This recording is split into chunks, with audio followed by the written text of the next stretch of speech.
Quel système politique allons-nous utiliser? Les Agnis ont des rois, les régions du sud ici ont des générations, et il y a une génération qui prend le pouvoir à un moment donné. Après c'est une autre génération, les lobbies sont nomades, donc eux, ils n'ont pas de système assis.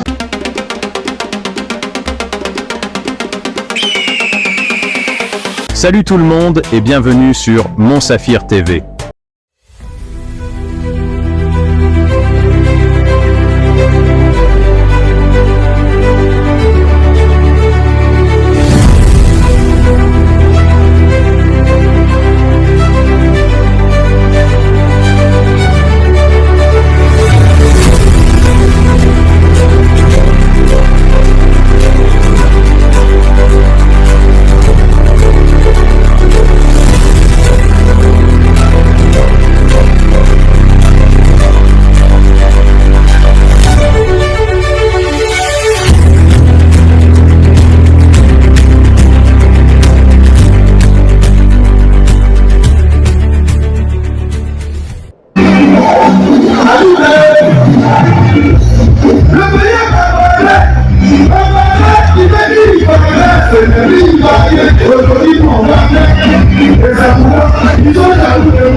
Nous sommes à Dabou,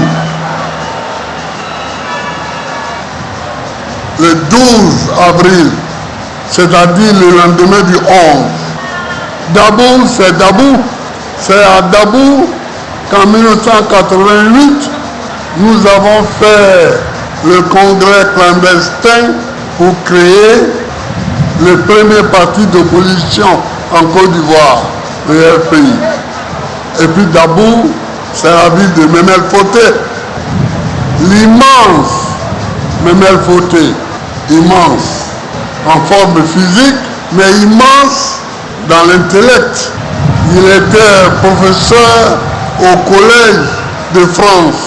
Le Collège de France, ce n'est pas une école comme ça.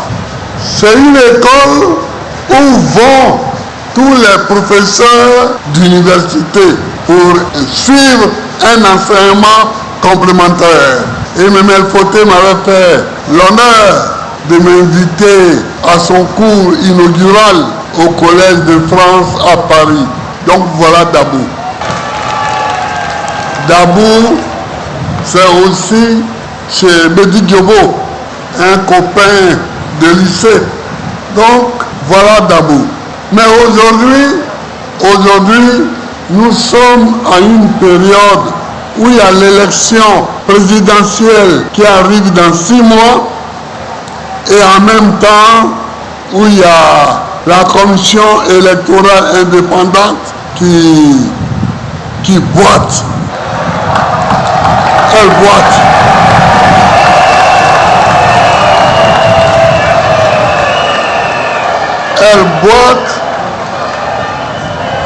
Elle boite au lieu de marcher.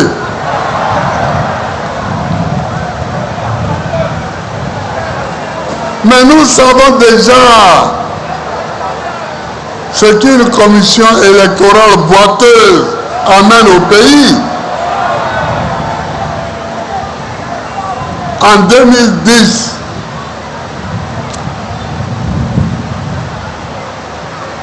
la commission électorale était dirigée par l'opposition.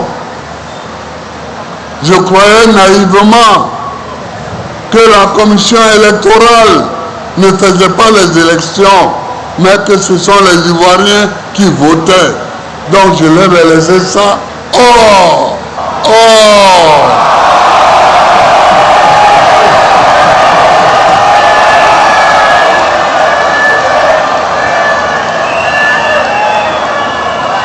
je me trompais. Le premier président de la commission électorale, c'était Bégré Mambé. Bégré Mambé, qui est aujourd'hui Premier ministre, de qui vous savez.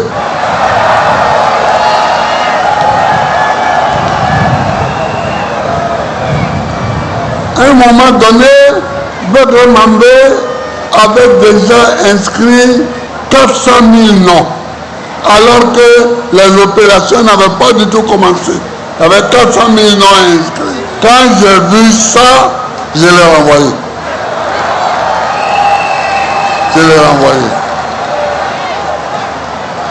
Et j'ai demandé qu'on me propose un autre. On m'a proposé Youssouf Bakayoko.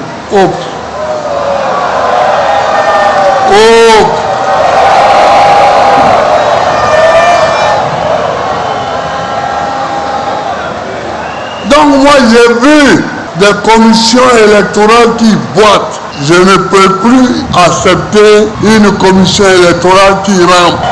Je ne peux plus accepter ça. Mais nous allons aller aux élections. Hein?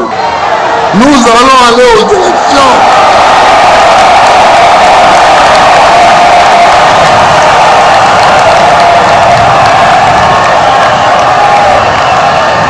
Parce que ceux qui croient que, bon, on va les fatiguer et puis ils vont se fâcher pour dire on va pas aux élections. Là. Et allez leur dire qu'ils se trompent.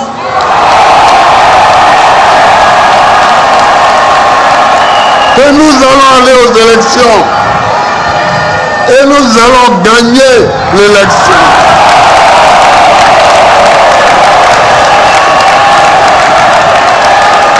Nous allons aller aux élections et nous allons gagner l'élection.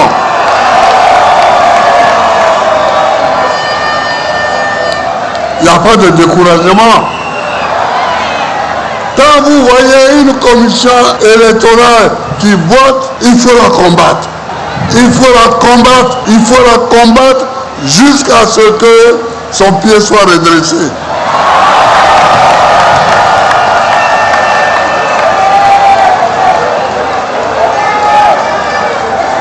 Nous étions représentés par Demba Traoré, mon jeune ami,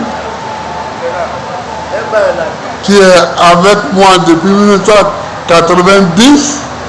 Il est venu avec moi Parce que je lui ai dit de quitter la commission électorale. Parce que ce n'est pas une commission électorale. Demba Traoré, présente-toi à eux. Ils vont t'acclamer.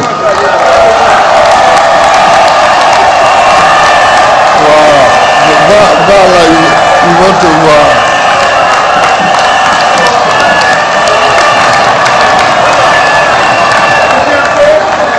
Merci.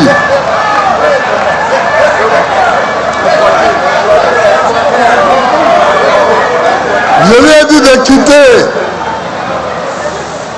la commission électorale et immédiatement il a déposé sa lettre de retrait de la commission électorale. Nous allons continuer à nous battre pour avoir une vraie commission électorale. Je suis heureux que, après avoir publié notre décision que nous avons prise au CSP, qu'après avoir diffusé cette décision de retrait de la CEI, le PDCI nous a suivis. Donc je suis heureux et je remercie les frères du PDCI parce que quand tu te bats, tu as l'impression quelquefois que tu es le seul à avoir le mal que tu vois. Or, eux aussi ils voyaient.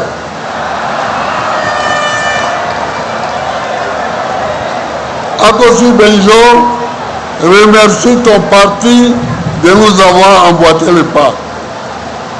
J'ai vu d'autres déclarations, la déclaration de Daniel Boni, etc. Et j'ai vu que tout le monde parlait maintenant de cette décision. C'est bien. C'est bien, mais ça ne suffit pas. C'est bien, mais ça ne suffit pas. Moi, je ne combats pas Pibert Koulibaly. Je combats un système. Un système global.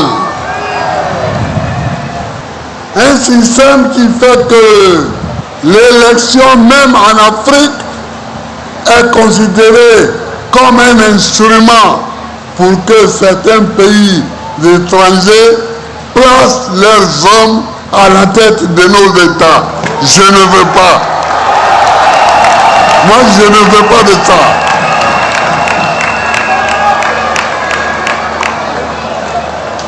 C'est pourquoi je parle de souveraineté. Qu'est-ce que c'est que la souveraineté? Quand on est souverain, on prend soi-même les décisions qui nous concernent. On prend soi-même les décisions qui nous concernent. Donc, on prend soi-même les problèmes, les décisions qui nous concernent. Comment? Pour puiser dans l'histoire, le Mali, le Soudan français et le Sénégal et la Haute-Volta ont décidé de créer la Fédération du Mali en 1958. Il y a eu des tractations à Paris. Finalement, la Haute-Volta a quitté. Sont restés le Sénégal et le Soudan français. Ils ont créé donc la Fédération du Mali.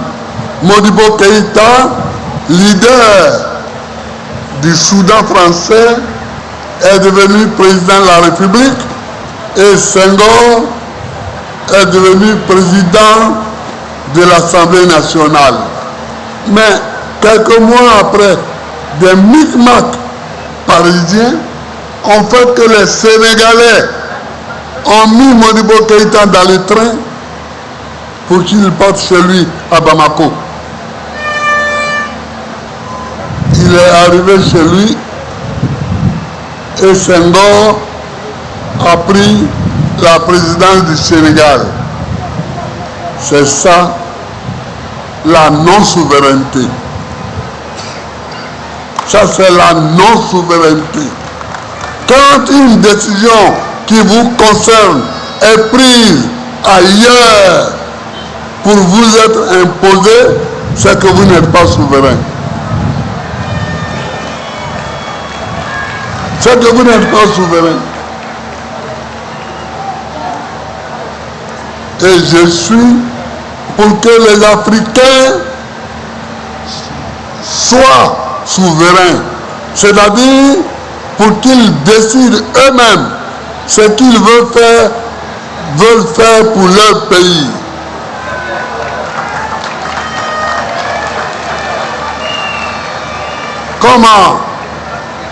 Comment ça se fait que le kilo de cacao coûte 5 000 francs au Cameroun et aujourd'hui 2 000 francs à Abidjan, en Côte d'Ivoire? Comment? N'est-ce pas le même marché? N'est-ce pas le même marché? C'est le même marché. Mais il y a un pays qui est plus souverain que l'autre. C'est qu'il y a un pays qui est plus souverain qu'un autre. Et que ça ne gêne pas de donner, ça ne gêne pas de donner 5 000 francs par kilo aux paysans, alors que dans l'autre on lui dit hey, attention, hein, tu as trop de dettes, donc il faut voir. Tu as trop de dettes, donc il faut voir. Si tu peux faire, je retiens 2, 3, comme ça, tu vas nous donner un peu ici. Mais ce n'est pas la souveraineté. Et je ne suis pas pour ça. Et je ne suis pas pour ça.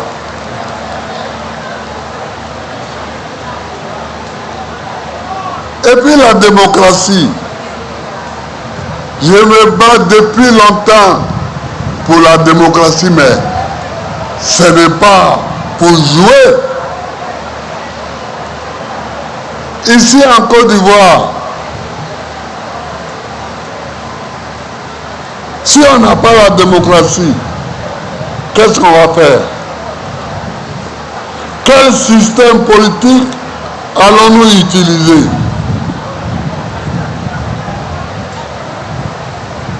Les amis ont des rois.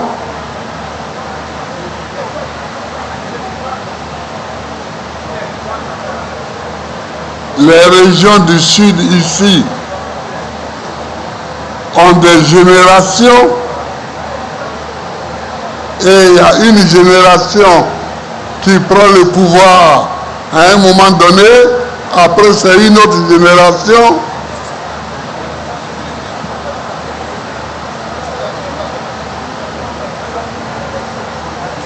Les lobbies sont nomades, donc eux, ils n'ont pas de système assis.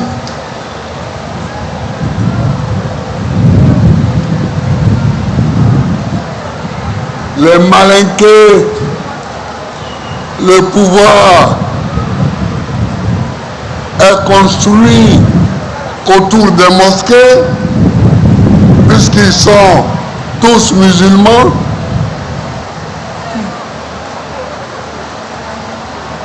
Et puis il y a les crews, où il n'y a pas de pouvoir centralisé. Alors on va prendre quel modèle?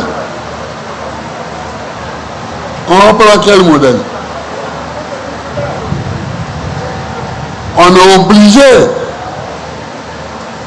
de chercher un système où le peuple lui-même s'exprime et choisit son dirigeant. On est obligé. Sinon, ça va être la pagaille. Or, ce système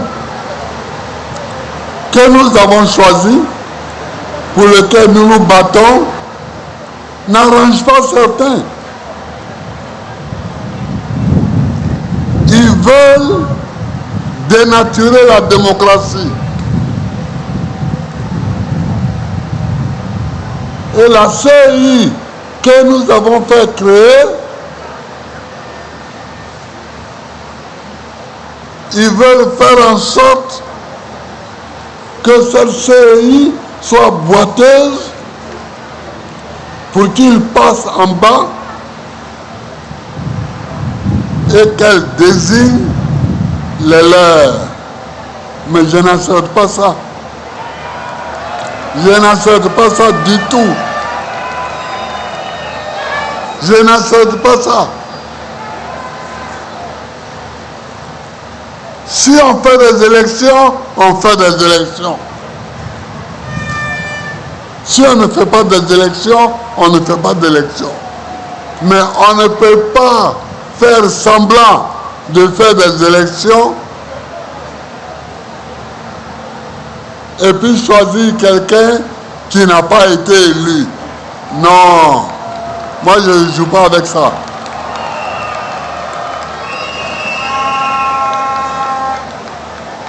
On ne joue pas avec ça. La démocratie est, ou bien elle n'est pas. Elle est, ou bien elle n'est pas.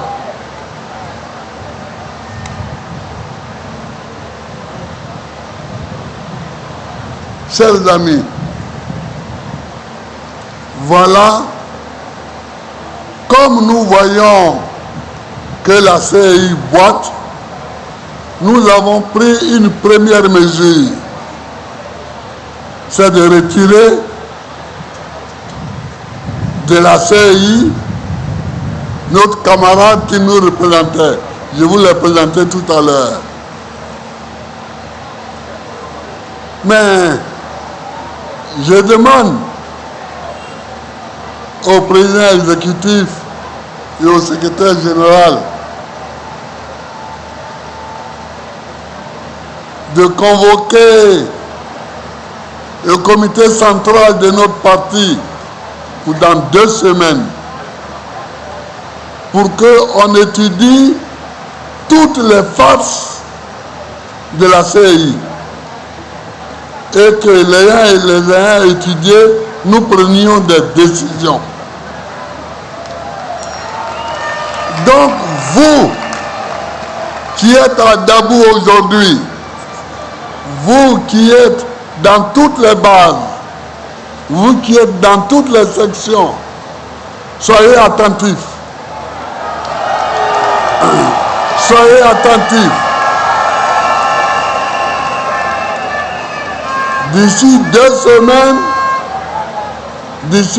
semaines,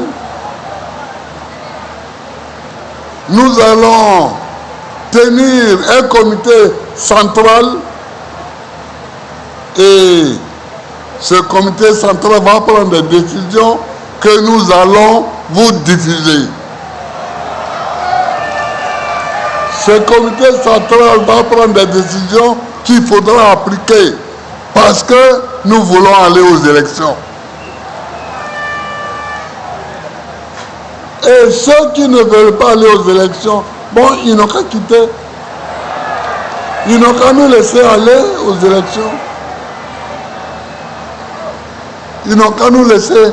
Mais nous allons aller aux élections.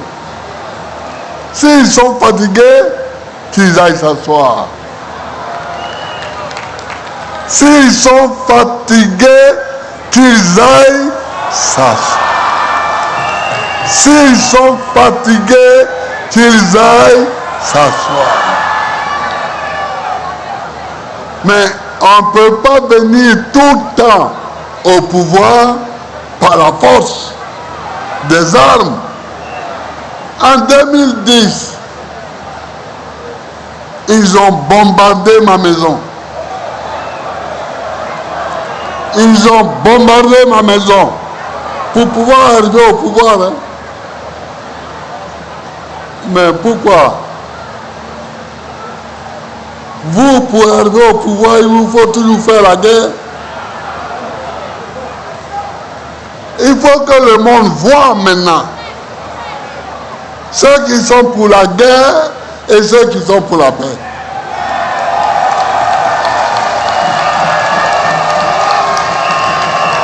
Il faut que le monde voit aujourd'hui ceux qui sont pour la guerre et qui ne viennent au pouvoir que dans la guerre et ceux qui sont pour la paix qui ne viennent au pouvoir que dans la paix.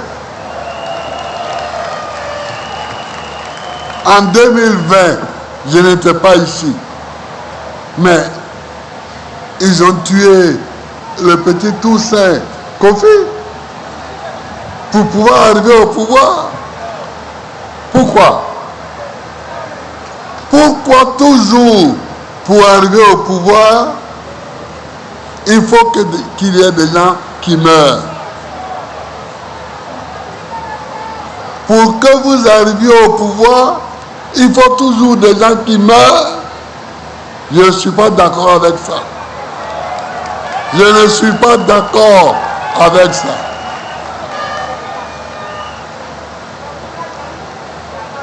Donc,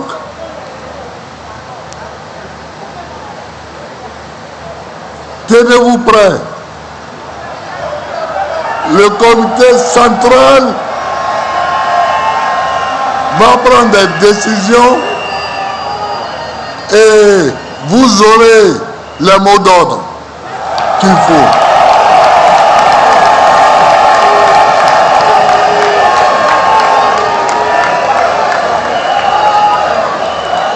Le comité central, exactement. Moi, je fais toujours, j'ai dit que le comité central dans 2 semaines va prendre des décisions et nous allons lancer les mots d'ordre.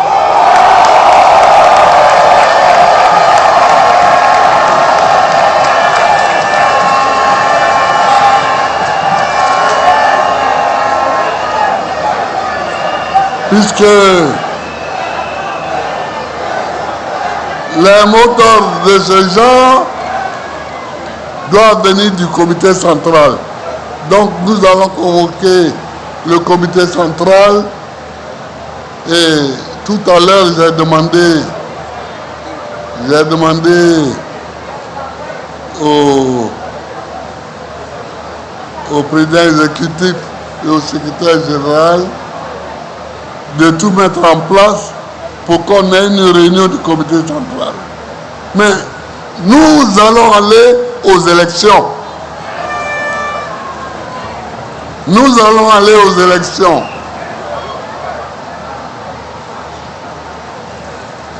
Et nous allons gagner l'élection.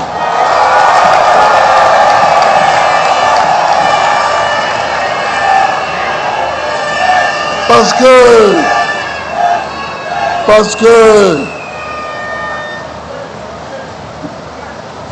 quelqu'un qui agit comme ça, c'est que déjà il a peur de la confrontation électorale. C'est qu'il a peur de la confrontation électorale. Mais nous n'en avons pas peur. Au contraire. Au contraire. Chers amis, voilà ce que je voulais vous dire. Soyez prêts.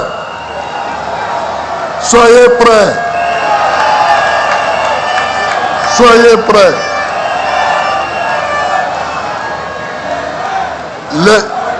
Merci.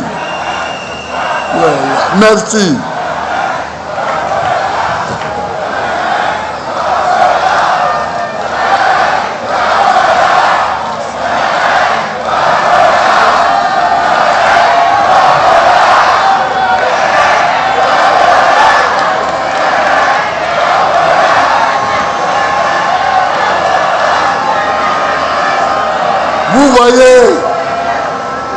Vous voyez, à Beaunois, j'avais lancé l'appel de Benoît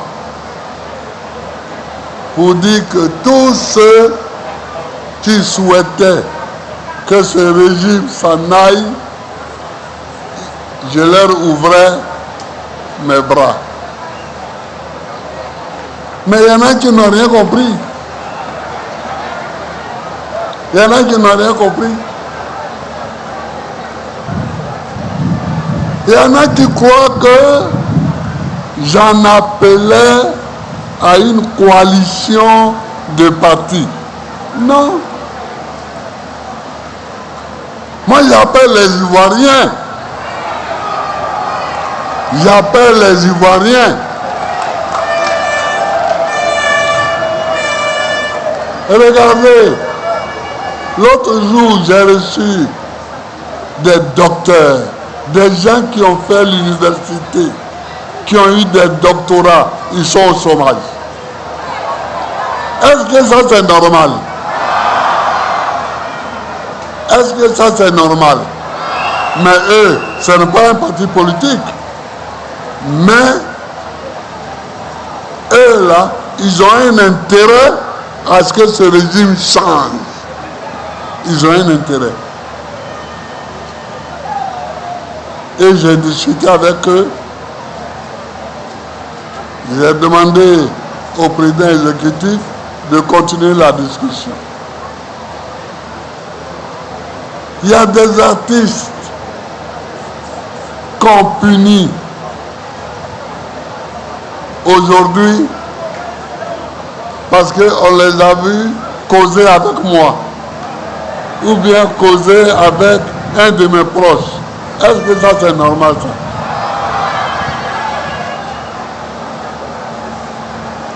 Moi quand j'étais président, je recevais même les artistes qui étaient leurs amis. Parce que c'est des artistes de la Côte d'Ivoire.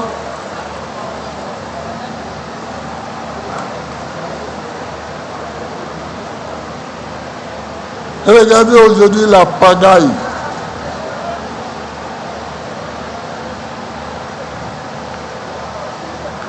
Les enseignants sont en grève.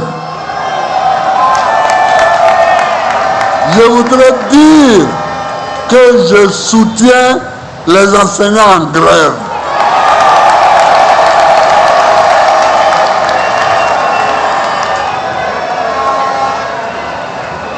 Pour la simple raison que l'État veut les combattre.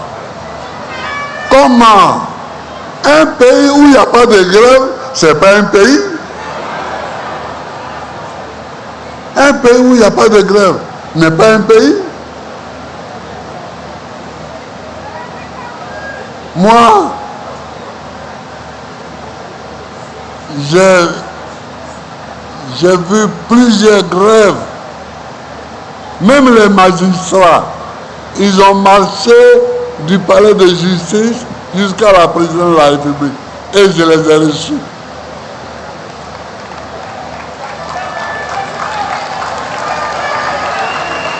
Mais quand tu es sûr de toi et que tu ne caches rien,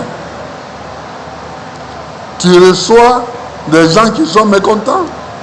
Et puis ils te disent pourquoi ils sont mécontents. Et si tu peux régler leurs problèmes, tu les règles.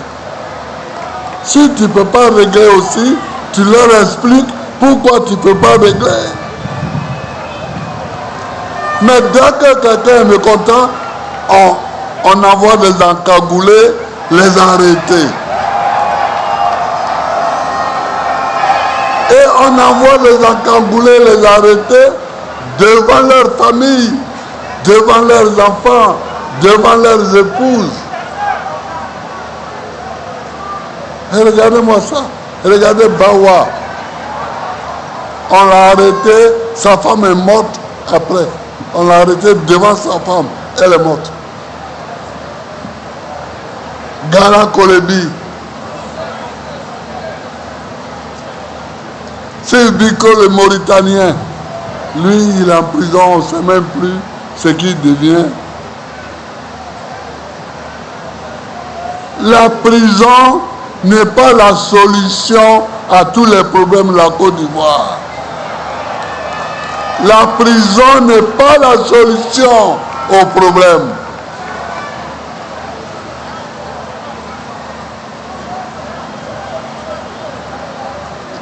La prison est faite pour mettre à l'écart les malfrats.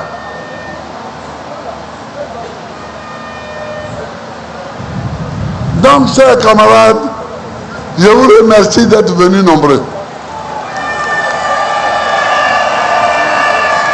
Je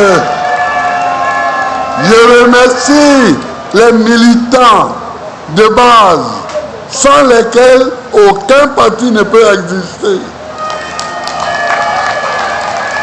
Je vous remercie d'être venus et votre présence massive, comme l'a dit Picasse, c'est une première réponse à leur micmac. C'est leur réponse à leur premier micmac. Votre présence massive est une présence au fait que le PPACI existe, il marche et il va à la présidence de la République. Je vous remercie. Si cette vidéo vous a plu, n'hésitez pas à laisser un like, à partager et à vous abonner pour ne rien manquer des prochaines analyses. Votre soutien fait toute la différence. Ensemble, construisons le futur intelligent.